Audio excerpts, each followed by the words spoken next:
Hello friends, welcome to English Literature Notes. Let's discuss a poem by Robert Burns, To a Mouse. तो सबसे पहले poet के बारे में देखते हैं। रॉबर्ट बर्न्स का जन्म हुआ था 1759 में एलोवे, स्कॉटलैंड में।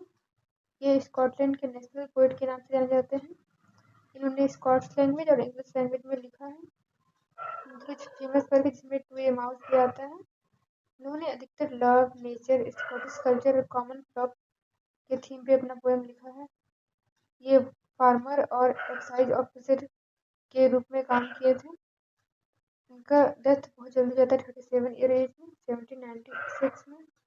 और इनके बर्थ डेट को भी हम लोग बर्न्स नाइट के नाम पे मनाते हैं, जो कि है 25 जनवरी। अब पोएम स्टार्ट करते हैं। The to a mouse is a Scottish poem written by Robert Burns in 1785। 85 में लिखा गया एक पोएम है। ये स्कॉट डायलेक्ट में लिखा गया है, स्कॉटिश लैंग्वेज में। और the poem begins with a apology to a mouse, और स्टार्टिंग होता है ये माउस से माफी मांगते हुए। तो ऐसा क्या हो गया है जिससे स्टार्ट करे एक चूहे से माफी मांगते हुए पोएम? तो देखते हैं। The speaker considers the consequences of his action and compared the mouse fate with human suffering। तो इनसे कुछ गलती हो गया है, माउस के साथ ये कुछ गलत कर चुके हैं। अब वो उसके लिए माफी मांग रहे हैं और देख रहे हैं कि क्या क्या भोगना पड़ता है एक जानवर को इंसान की वजह से।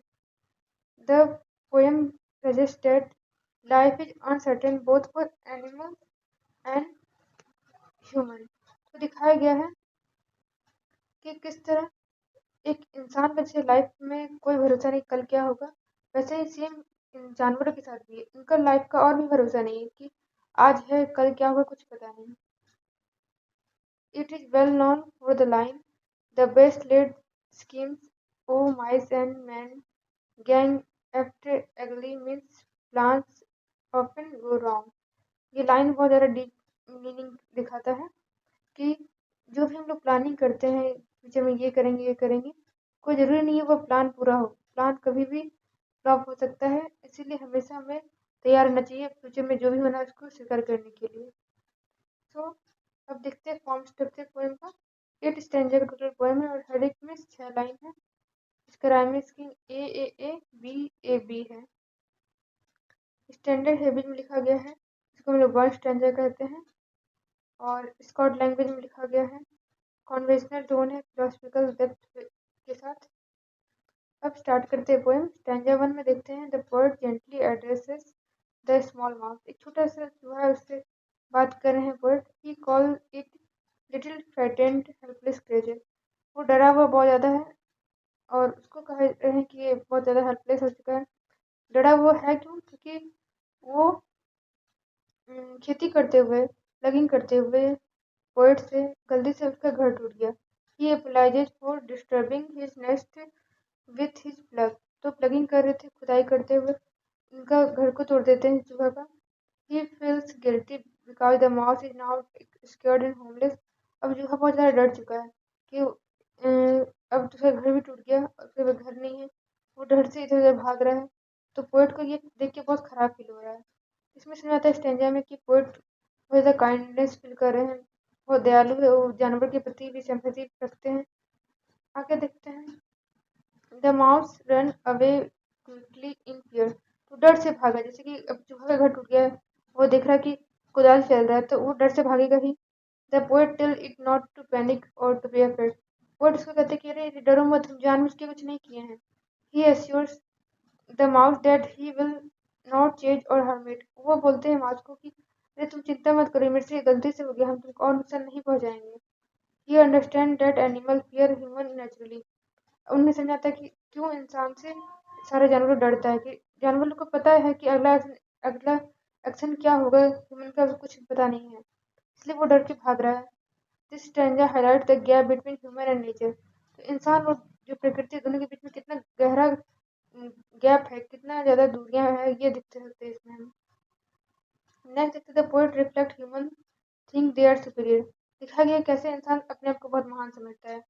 अगर एक इंसान का घर टूट जाएगा तो ये बहुत बड़ा बात है, लेकिन अगर एक चूहा का घर टूट जाता है तो कोई इंसान होता माइंड भी नहीं करेगा कि अरे क्या बात है, चूहा का घर टूटा है। लेकिन यहाँ पोएट इसको बहुत बड़ा एक्शन समझ रहे हैं कि से दिस बिलीव इज रॉन्ग। वो दिखा सोच रहे हैं कि ह्यूमन तो अपने आप को बहुत महान समझता है, वो गलत है। Human and animal are both part of nature. दोनों इंसान और जानवर दोनों ही प्रकृति का ही हिस्सा है, दोनों को उतना ही तकलीफ होता है। Both experience suffering and difficulties in life. The poet shows equality between human and animal. तो दिखाना चाह रहे हैं पोएट कि कैसे दोनों इक्वल है, दोनों को एक ही प्रकार का दुख और कठिनाई सामना करना पड़ता है। Next, the poet describe how the mouse nest has been destroyed, the plug has turn over the ground and run its home. तो ये डिस्क्राइब करेंगे किस तरह हम कुदाल चला रहे थे और गलती से वो उसका घर टूट जाता है और माउस के पास अब कोई घर नहीं बचा है। It carefully build house is completely gone. एकदम कितना मेहनत से वो बनाया होगा अपना घर, चूहा कितना खुदा होगा और एक बार में एक झटके में उनका घर तोड़ दिए। पोएट तो उसको बहुत खराब फील हो रहा है कि वो जो डैमेज है वो मेरे वजह से हुआ है, इंसान के कारण ही प्रकृति को हमेशा भुगतना पड़ता है। The poet remembers how the mouse worked hard to build its nest. कितना मुश्किल से वो काम किया होगा, कितना धीरे धीरे अपना इकट्ठा किया होगा मटेरियल और उसको बनाया होगा। He prepared his home carefully for winter survival. कि अब ठंडा आने वाला था तो उसके लिए तैयार किया होगा, लेकिन उसका जो एफर्ट था एक बार में तुरंत ही वेस्ट हो गया है। इसमें दिखाया गया है कि कैसे अगला क्षण क्या होगा कुछ पता नहीं होता इंसान को और यहाँ तक जानवर को भी, कि एक पल में सारा मेहनत खत्म, तबाह। नेक्स्ट है विंटर इज अप्रोचिंग फास्ट। अब ठंडा का दिन आने वाला है। अब चूहा के पास कोई प्रोटेक्शन नहीं है कि अब वो ठंडा कहाँ गुजारेगा, तो घर टूट चुका है। अब वो भूख में क्या करेगा, अपना खाना के लिए जो इकट्ठा किया था अपना होल्स में, वो अब उसके पास नहीं है। वो बहुत दया फील कर रहे हैं पोएट इसके लिए कि अब फ्यूचर में तो जब खाने ठंडा में दिक्कत होगा तो क्या करेगा वो। Nature now seems dangerous and unfriendly to the mouse.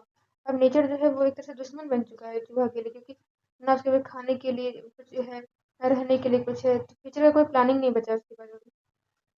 The poet reflect on a universal truth. अब यहाँ एक सच्चाई दिखने को मिलता है क्या, he says that the best plan of an fail. कि हमेशा हम जब बेस्ट प्लान करके रखते हैं कि इसके बाद ये होगा, इसके बाद ये होगा, तो सब कुछ सही हो जाएगा, वो भी फेल हो सकता है, तो हम लोग को प्रिपेयर रहना चाहिए।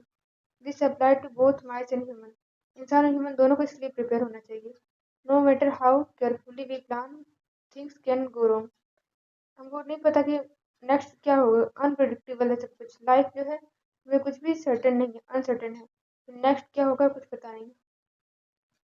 यहाँ पे पोएट और लास्ट स्टेंजर में पोएट और माउस को कंपेयर किया गया है।